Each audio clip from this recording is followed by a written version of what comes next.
Hey guys, let's find out how to create AI avatar trend using CapCut and TikTok.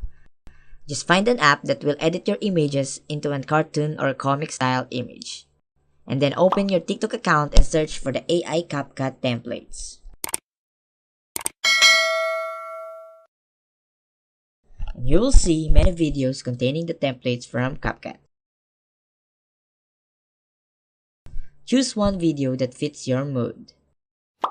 When you are on the video, you will see at the bottom left corner the try this template.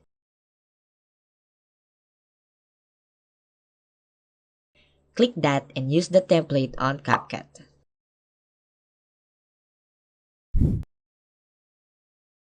After clicking, you will be directed at the CapCut editing menu.